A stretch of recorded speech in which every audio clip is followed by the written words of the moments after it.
Hello, welcome to episode 30 of the Isla Paradiso bunch. It's Carrots here again, and we're still in China with the same group as last time. They're on the same journey, and Judy is still sitting in the front yard of a China resident's home, attempting to charm a snake, but she's doing it rather badly, I think. The big change is my laptop has mysteriously fixed itself. I think the noise in it was from my cooling pad. The noise stopped after I disconnected it from my laptop and picked the cooling pad up and shook it upside down, dusted all the dust off it and from underneath the laptop, and all sounds good now. The other big thing that has changed is now I've actually got headphones and a little microphone that I can talk into. So hopefully the sound will be a bit better in this particular video. I'm still on the laptop though. We'll leave Judy there practicing her snake charming and help Hayley find a second red assassin bug that she needs to complete her current opportunity. My new computer has arrived as well. However, I haven't got it set up yet, so this is being recorded on my laptop.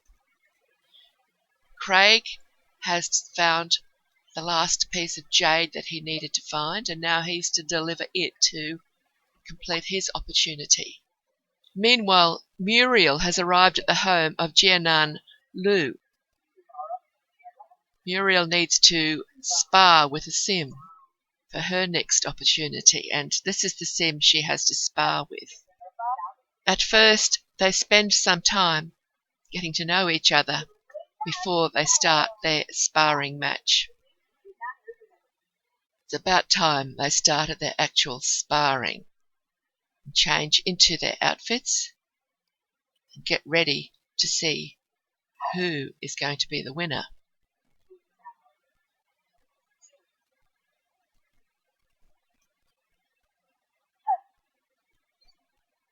Muriel's still got her white belt, so she isn't very experienced yet. She's fighting against a much more experienced sim in this instance.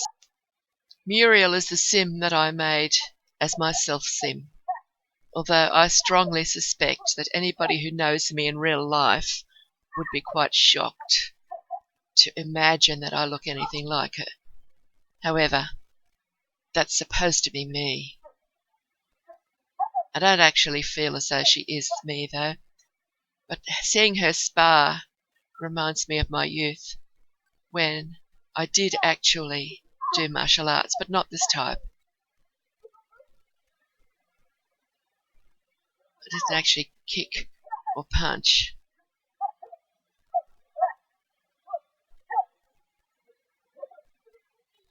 I don't think she's doing too well in this, but she can only get better. The match is over, and Muriel reverts to her normal activity that she does when she's idle. She just sits down, whips out a sketchbook and starts drawing. Craig's got some jade to deliver, so he's running off now. We'll check to see what he's up to as he goes to deliver his jade and see what opportunity he gets next.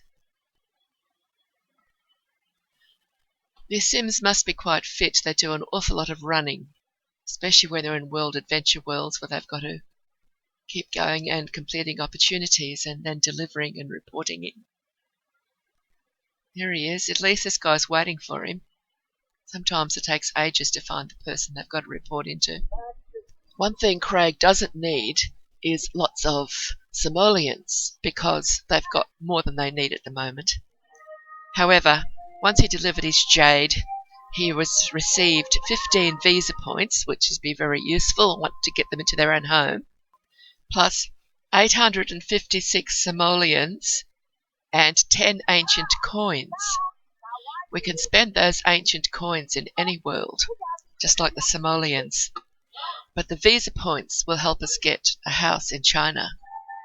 While Josephine upsets a Daisy Min, which Josephine likes to do, she upsets Sims, Diana gets the opportunity to go and catch 3 Tancho koi. One thing they do learn is how to fish when they get to these world adventure worlds, particularly China. And Josephine is there delivering her fish. She gets 15 visa points, 840 simoleons, and 10 ancient coins for her fish that she's just delivering now. And she just made another enemy. She has lots of enemies. Something about her hot-headedness. Josephine is a sim that I had made ages ago, many years ago actually, and I had banned her from my games because of her constantly picking fights. But she's been pretty well behaved in this game, so I've kept her in it. Looks like Muriel's found herself a youngster from China who's got himself a costume chest and is dressing up. She's still in the Lu household, and she still needs to beat a sim, and she needs to beat Jianin Lu for this particular opportunity, so she may as well spar again before she actually leaves the house, and maybe next time, with her next match, she might actually win. Muriel seems to be making a friend there, but she's got to move on. I like the view out their window. It's pretty there with all the different coloured leaves on the trees. I can't see the costume box, but there's his toy box. I think his mother is in the next room, relaxing on a lounge chair. About time they went in. There she goes. Challenger to another duel, another sparring match, while the little chap stands on the chair and holds court or whatever it is he's doing. They're both still in their sparring outfits. Looks like it's a bit of a cramped place though for a sparring match, with all the furniture around, but there must be enough room for them there, otherwise they wouldn't do it, would they? They're Sims. If nothing else, Muriel is gaining experience and skill. Her skill will be going up the more she spars. She should eventually win something. It's interesting watching the little fellow conduct his business to his imaginary audience while his mother fights in the background. Looks like Muriel's going to get a new belt soon, the way her experience, little blue bar above her head, is going up. Her skill is increasing all of the time. Like I said, she's just got a skill point in martial arts, and now she's working on the next one. I suspect she might have earned a new belt there, but she won't change into her new outfit until after the match is over. So it seems that she's learned enough to be able to report into Bao Lui as a completion of her opportunity, but Jianin Lu actually defeated her 2-0. But she's got a new belt, a yellow belt now, moving up the ranks in her martial arts career.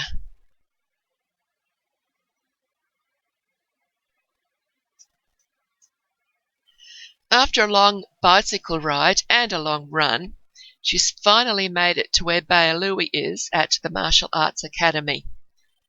If she can track him down quickly, and I hope she does, she'll be able to report in. After a quick look around inside the academy, Muriel does track down Bao Lui, and when she finds him and reports in with her success, she gets given another opportunity. This one is to increase her martial arts skill to level 5 and then go to the Scholar's Garden to meditate for 2 hours.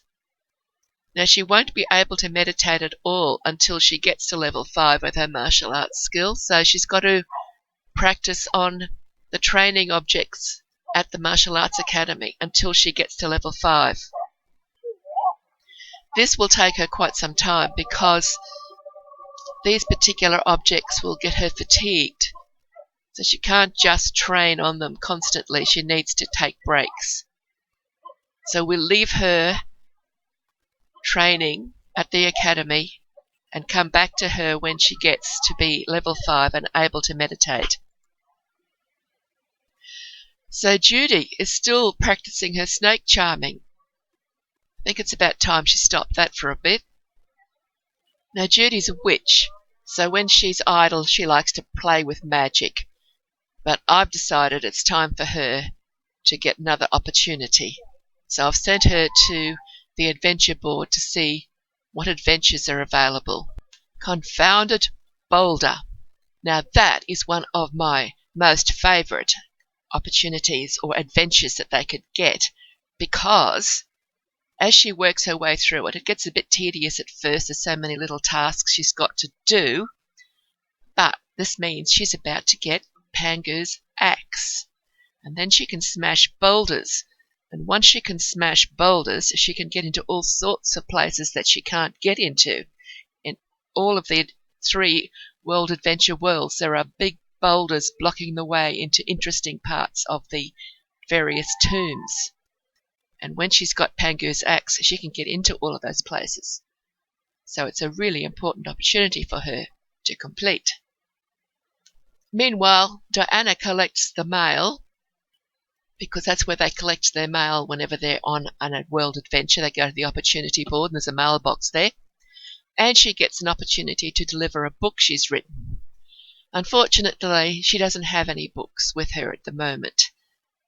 I suppose she could order one and have it delivered to her in the mail, and she might end up having to do that, but I'm not sure. But I don't think she's actually written anything much so far, so she might have to wait till she's gone home when she has got the use of a computer to write a book that she can deliver to China. That's her tent. Sometimes there's not enough space in the base camp for them to, all the beds are taken up by other explorers, so they have their tent. She's got to remember to pick that up as she goes home. Now Judy's been meditating just outside the fence of the Martial Arts Academy. She's preparing for her boulder smashing experience, and she's got to the point now where she's able to report in. And there's Muriel still training. She still hasn't got to the level with her martial arts skill that she can meditate. But Judy's got to stand up and come inside and report in. It can be hard to track down a sim that you've got to report into at the academy, because some of the rooms are quite small and there's a few of them. They can be upstairs or downstairs. So after a short search, Judy finally tracks down the person she's got to report into. Well, Judy's gone around and got her permission, and now she's off to the Temple of Heaven, where she can go and find Pangu's axe with any luck. She needs Pangu's axe because without the axe, there is no boulder smashing happening. It is the tool she needs to be able to smash boulders. I'm sure you've seen lots of boulders in the tombs that they haven't been able to smash. One good thing about the axe is once she's got it, anybody in the household can use it. However, there's a special thing about this axe in that you can only ever have one axe in a game.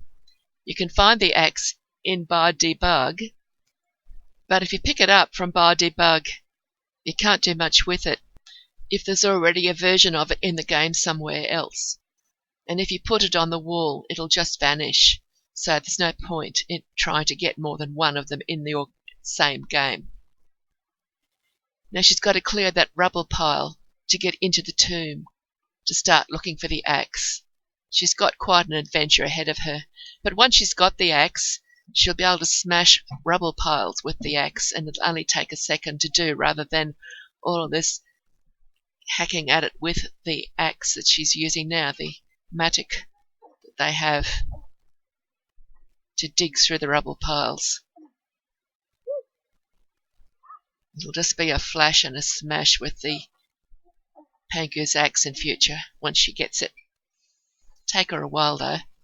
There goes the rubble pile. She can get through the door. Then she'll find a place that she can insert the key to that Pangu's axe tomb. Looks like she's got to do a lot more hard work on that rubble pile. It's being a bit stubborn. I thought it was ready to go, but just the top bit fell off. But she will get there eventually. It's going down. This is quite a narrow passageway, and there are a few different things she could do before she goes in there. There's another room just a little bit further towards the front of the screen that you can go into and open up some treasure chests and light some candles. But I haven't gone in there this time. I've chosen to go straight for the axe. There it is. She's finally got rid of that rubble pile. Go through the door.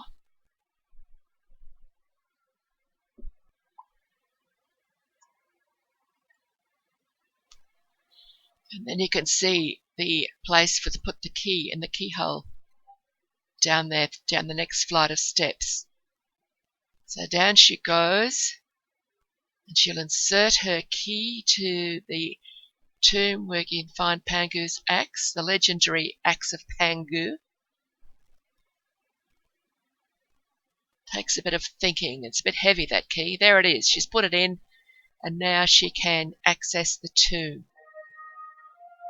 So there she goes into the tomb. And here begins her adventure to explore the tomb and find the axe.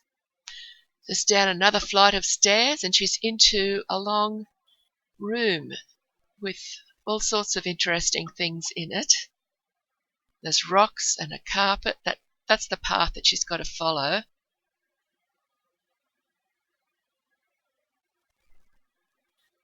And here she comes, getting further into the tomb. There's a few levels of this tomb, and she's going to find herself climbing stairs and running up and down stairs and diving through dive wells, finding treasure and treasure chests. There's actually 3 treasure chests, I think, in this first initial part of the tomb, and she's just opened the first one.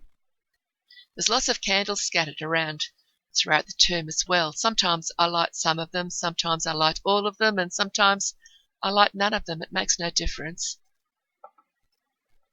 It's good to light them if you're not sure if you've been there before. You can always say, well, if the candles are lit, you must have already been into that part of the tomb.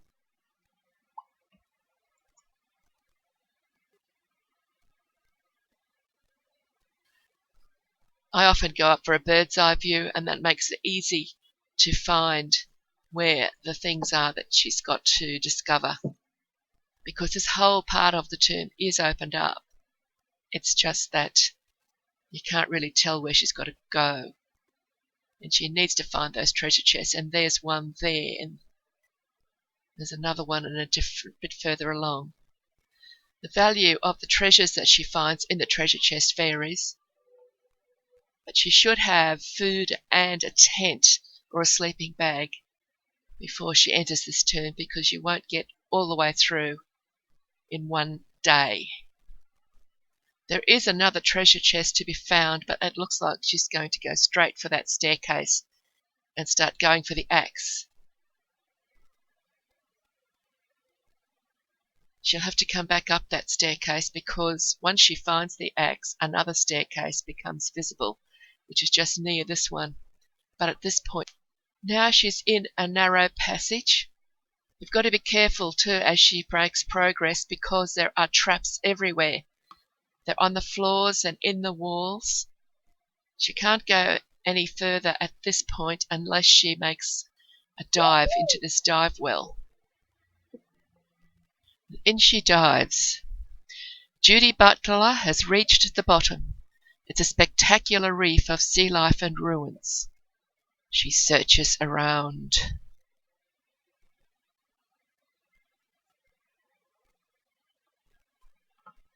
Swim through the tunnel. And here she is on the other side emerging from a dive well. Be careful, Judy. There's traps around here. Lots of them. And there's treasure too. Got to get into that room somehow.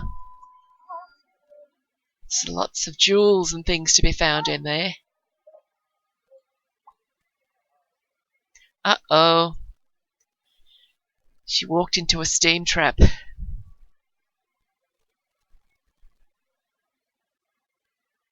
You better try to disarm that one or you won't get across.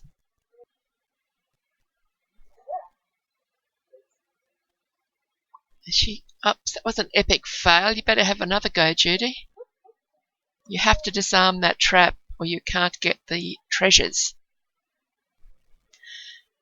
One of the benefits of watching it on video is you don't have to sit and wait and wait and wait for her to finally disarm it, but I could cut all of that extra waiting time out. Now she can get in there and pick up whatever is in that room. There's a few different things in there she can collect. And she's got more traps to disarm before she can get onto the next room. You can see where the traps are. They've got those Maltese cross type markings on the floor.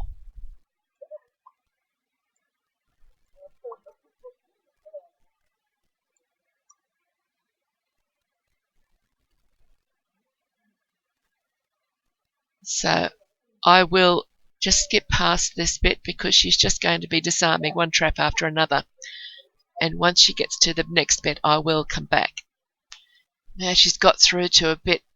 There's another little section here where there are a few things to collect, including some gold coins, some ancient coins, and some gems, cut gems she finds in there as well. But she's still got more traps to disarm before she can get through. I don't know why I got her to jump in there because there's nothing to be found and they don't take her anywhere. I think they're just there for decorative purposes.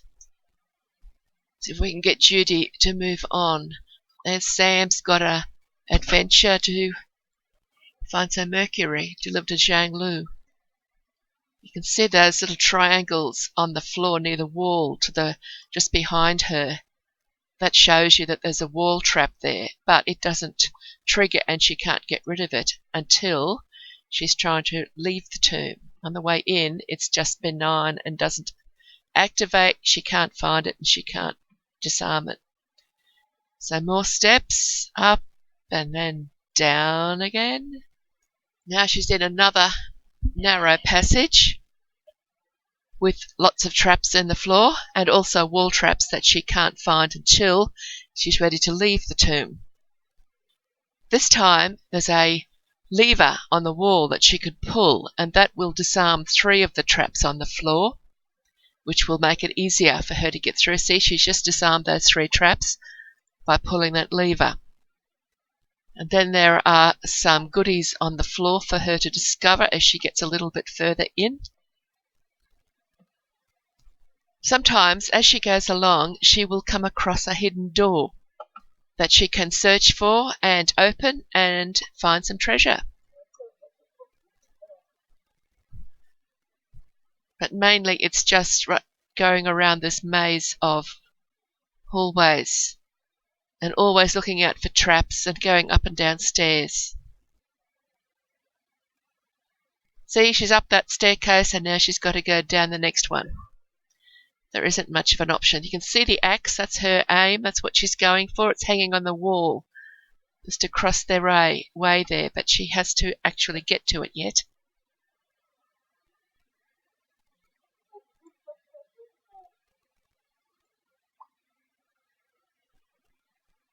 Now there is a hole in the wall there that usually has some food or a small treasure in it, but there's a trap in front of it. It's something I usually try to disarm the trap, but this time, for some strange and inexplicable reason, I decided to get Judy to try to disarm the trap by using a fire blast spell, which naturally failed, and glitched the trap. It was glitched enough that she couldn't disarm it, but not enough so that it would let her get through. So she had to give that particular wool switch a miss. Fortunately, it wasn't a critical one for her to find, so she could bypass that particular hole in the wall. It's taking her a while to put the fire out. Maybe she should have tried an ice blast instead of using the fire extinguisher. Now she's trying to clean up after herself.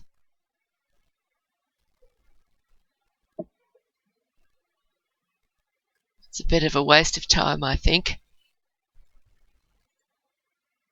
Nice to be able to mop through the wall.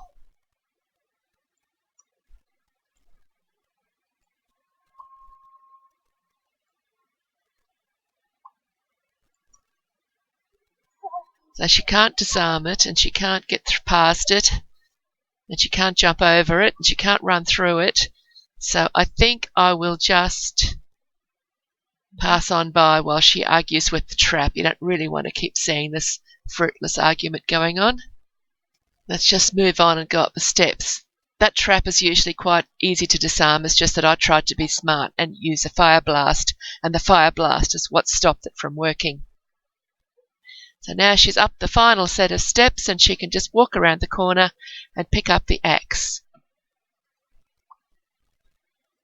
Just take it off the wall.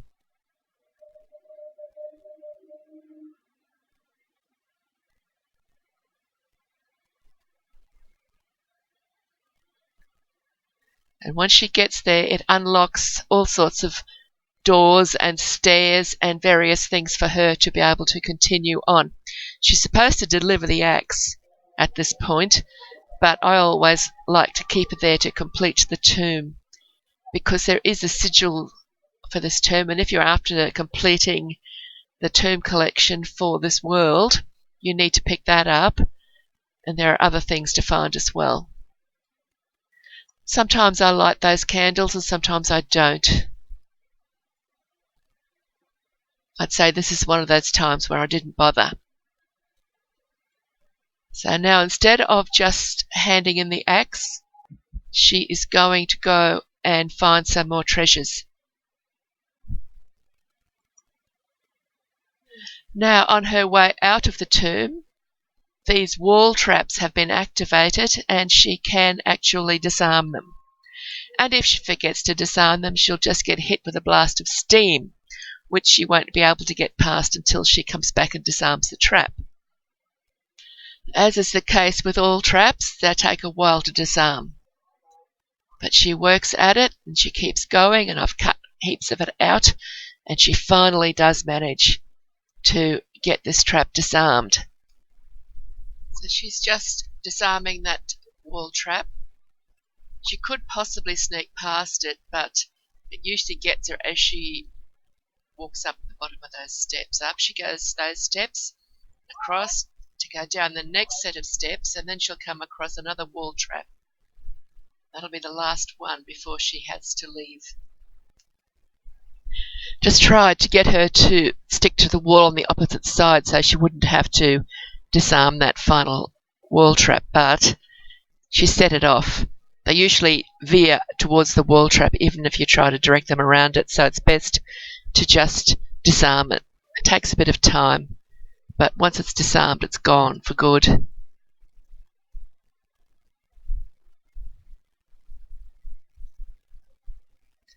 she's got to disarm this trap and then jump into the dive well to get back to go up the steps, and she'll find another set of steps once she gets up there.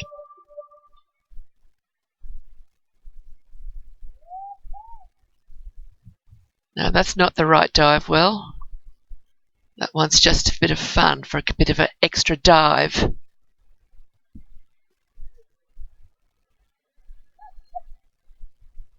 Yes, she came back. Now, this is the one that will let her get out of this part of the tomb.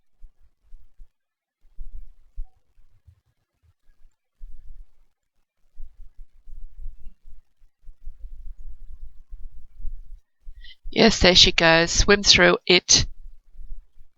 And that's the dive well that she jumped into to start with when she first came down that set of steps, which she's now got to go back up.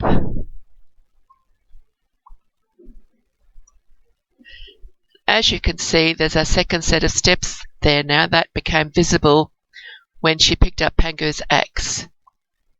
I'll leave this here now and end the video because it's getting a bit too long. The next video will pick it up at this point so you can see her go through this tomb and collect the treasures that she can find from here on. So thank you for watching. I hope you enjoyed it. Happy simming, and carrots out.